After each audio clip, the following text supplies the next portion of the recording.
uma coisa, né? A gente fez a licença da CBF recentemente e eu pelo menos vi, não sei na tua, mas devia ter, muitos preparadores físicos tirando a licença B, vários, e estão exigindo isso, tá? Estão exigindo.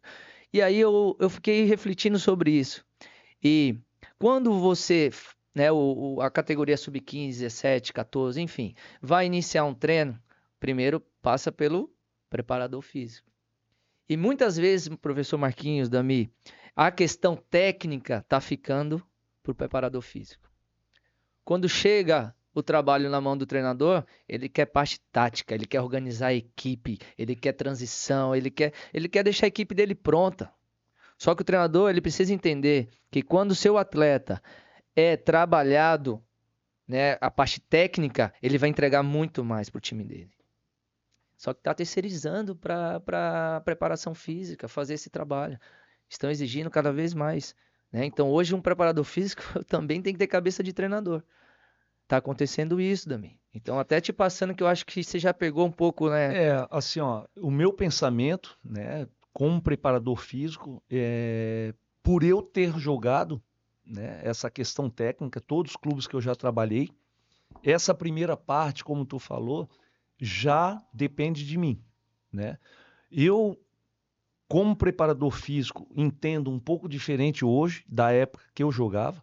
Eu pensava que preparadores físicos eram carrascos. De fato, nós também não éramos atletas, né? Nós éramos jogadores de futebol. Nós não tínhamos a mentalidade nem a informação que temos hoje, né? Então, é justo que o preparador físico ele tenha um entendimento, Sim. né, mínimo de técnica. E aí tu tem de técnica como tu quiser, né? Pode ser um trabalho analítico que não se faz mais. Poxa, mas é essencial, né? A gente quer copiar outros cenários, sendo que os outros cenários progrediram copiando nós. Então a gente tem que entender dessa forma. É possível a gente fazer a parte física colocando bola no processo, Uhum. né? Colocando situações de jogo, uma figura de passe, né? Uma bola entre linhas, né? Uma bola alçada, uma bola diagonal, um cruzamento. Vai da criatividade de cada preparador físico, o cenário que ele E a vivencia liberdade que ele e a tem dentro da liberdade que ele comissão, tem né? dentro da Trabalhar. comissão. Conversa antes. Eu trabalhei em comissões que a gente planejava o trabalho semanal e todo dia a gente pincelava o que a gente ia fazer para reavivar o que a gente tinha combinado. E aí, dentro da minha parte, que era a primeira parte de preparação física, eu fazia tudo com que o atleta entendesse já a segunda parte. Se o treinador fosse fazer um trabalho de transição que exigia um pouco de velocidade com bola, e eu fazia já na primeira parte a parte Uhum. física, né? Botava força, botava potência, botava coordenação, botava velocidade, mas já tudo que fosse de encontro à segunda parte, que é a parte, né, já do treinador. Então eu não vejo problema nisso, desde que trabalhe corretamente, né, com programado e com intensidade.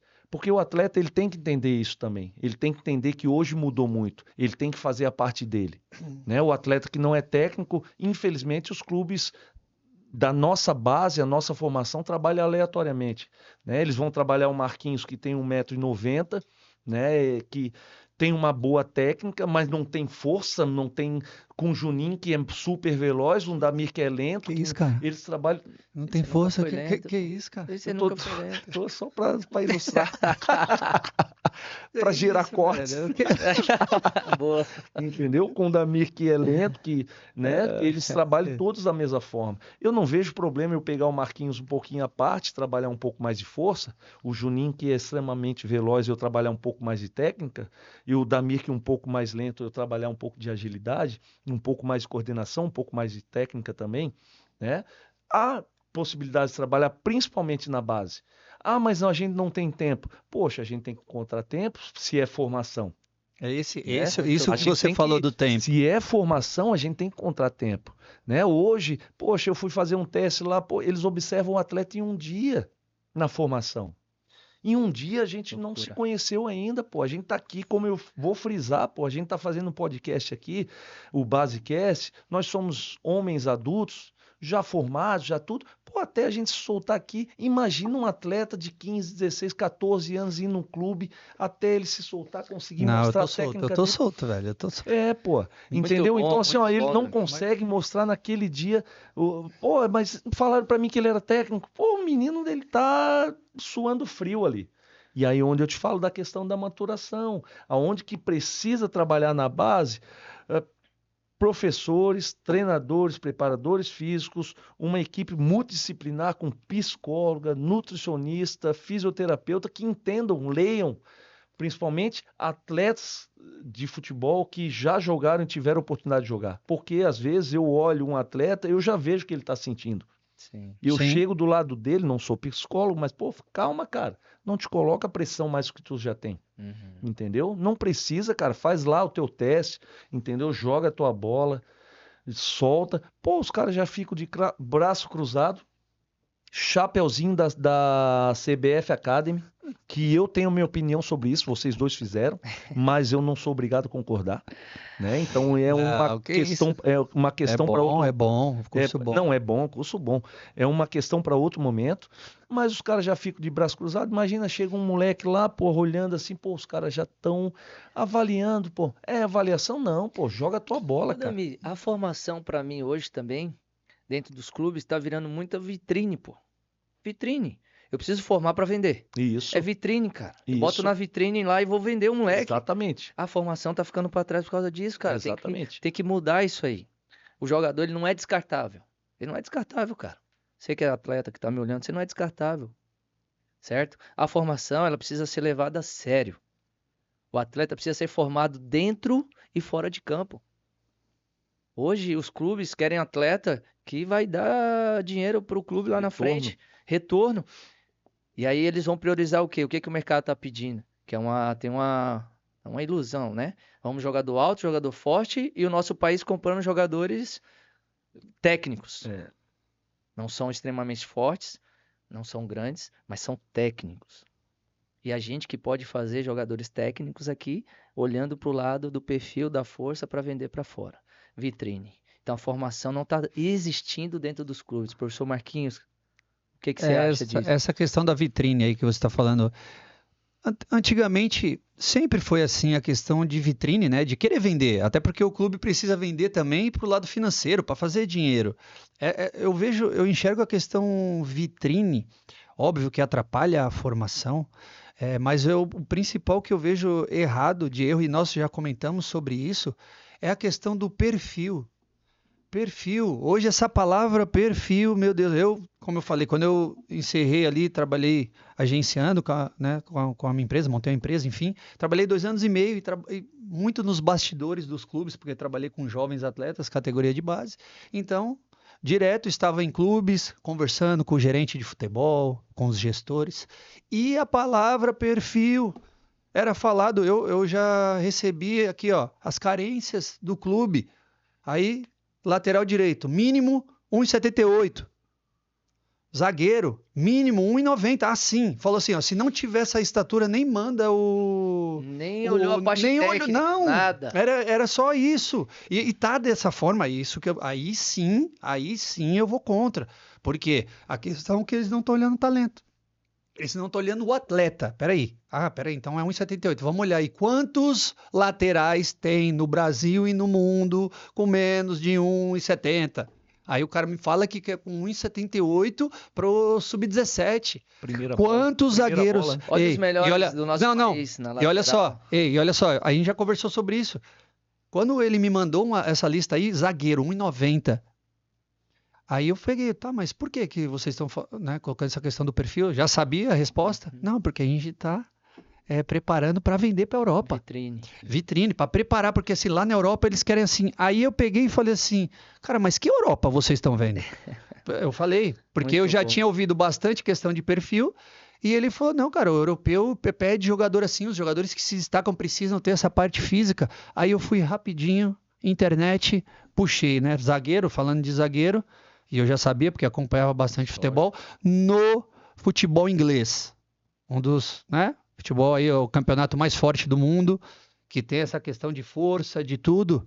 Tinha 5 zagueiros com menos de 1,85, sendo titular, valendo mais de 100 milhões de reais, estavam na seleção do seu país e na nossa seleção era Marquinhos e Thiago Silva, que não tinha mais do que 1,85. Caras extremamente técnicos, né? Aí eu perguntei pro gestor, ei, que Europa que vocês estão Europa vendo é aí? essa. Fala para mim. Aí o cara não sabia o que falar. Então, assim, ó, é uma visão totalmente errada. Tem muitos garotos, pais, que estão sofrendo com isso, que o garoto que não tem o perfil que eles falam, certo? E aí eu vou deixar você falar, mas também tem os pais e os garotos que se escondem atrás disso. Que realmente não tem talento, que não se prepara, não se cuida, e aí, não cheguei, ou eu saí lá do time porque escolheram o grandão lá, porque a verdade é uma só, você sabe jogar, você pode sofrer por você ser menor e não ter o perfil que o mercado quer, mas se você for bom jogador, tem espaço, quem vai perder é o clube. Se o clube não te valorizar, você sendo talentoso, uma porta vai se abrir. Muito bom, Marquinhos. Uma porta vai abrir. Marquinhos, não vamos muito longe, né, cara? Tu falou de empresário querendo levar para a Europa. Poxa, hoje eu recebo meninos ali de escolinha, tá, que ainda não atingiram a maturação total, falando que professor de escolinha pediu para ele melhorar a velocidade, pediu para ele melhorar a força. Eu abraço assim, eu falo, pô, fala para ele calmar, pô. Né? Porque, poxa, tu tá maturando ainda, tu é uma criança ainda, Processo, né? A gente vai trabalhar, mas não é de um dia para noite que a gente vai ganhar velocidade. Eu não vou trabalhar essa semana velocidade, vou acordar na segunda-feira veloz. E imagina o cara que quer vender, que trabalha com isso e pensa em dinheiro, onde eu penso que hoje, conversando com pais, né, cara, a formação, a base, algumas escolinhas, né, cara, são caça-níqueis, né? Eles trabalham aí, pô, tem clube que tem chancela de formador, que eu não vou citar aqui hoje, né? Daqui a pouco eu vou citar. Daqui a pouco, porque a gente já no primeiro bomba. Calma. Bomba. Porque daqui a pouco a gente já vai estar mais soltinho aqui, né? Contando com as curtidas e vocês seguindo. Boa. E eu vou citar, porque assim, ó, é clube formador que atletas têm que pagar mensalidade. E aí vamos fazer uma matemática, né? Eu já tenho até aqui anotado. R$150, Juninho. Tá? R$150. É normal, mas clube formador não. Num projeto de formação, uma escolinha, é normal pagar porque tem os cursos ali, mas o clube que se fala formador tem a chancela da CBF, não acho normal, tá? Eles têm os gastos, né? Mas o atleta pagar a mensalidade, né? Se me falarem assim, ó, por isso, eu acho bacana, né? Até agora não veio. Vai disputar um campeonato agora que teve fim de ano, uma época difícil para todo mundo, R$700, né? R$700. O pai tem que embolsar 150 mais 700. Aí outro campeonato mais 450 no mesmo mês. Né? Dentro do mesmo mês, 3 campeonatos, mais 300, cara. Faz a matemática. O pai do menino falou para ele, pô, tu não vai. E aí o menino em formação, 12 anos, né? Vai causar uma frustração? Todos os amigos indo, ele não indo? O pai ainda tem condições. E aquele talento que não tem condições de pagar? Nem os 150, quiçá os 700. Né? Como é que fica esse talento? A gente está perdendo? Né? O futebol ficou O caro futebol embaixo, ficou caro, gente. O futebol ficou caro. Para treinar comigo hoje lá, a gente tem a questão lá, eu falo, né, pro bono, que tem os atletas ali de condições que a gente consegue trabalhar de graça. Poxa, não, vem aqui, fala comigo, conversa comigo. Lógico, tem uns que têm condições. Eu também não é meu foco a formação, né? Vocês também na MJ fazem dessa forma, que eu sei, tem atletas especiais. O trabalho é excepcional. Sim. Mas os atletas que de fato não têm condições, que ficam pelo meio do caminho, que não têm, né? Na minha época eu não tinha condições de pegar ônibus, eu ia de bike. Hoje eu vou deixar o meu filho ir de bike? Não tem como é que faz? Como é que faz esse talento que o Brasil gera a todo momento, né? E aí a pergunta que não quer calar, como é que a gente faz isso aí? Como é que a gente consegue hoje falar em Copa do Mundo, trazer treinador europeu ganhando 6 milhões de reais por mês, a CBF bancando isso, sendo que o futebol está aí, né? Esse dinheiro não poderia ser empregado de outra forma? Os cursos da CBF são tão baratos assim? Vocês fizeram o curso? A cada mês tem um curso, análise de desempenho, preparação física, licença A, B, C, né? Tem Pro, que é um custo alto. E por que eles não investem na formação, CBF? Né? Vai deixar só para o clube? E é a pergunta que não quer calar.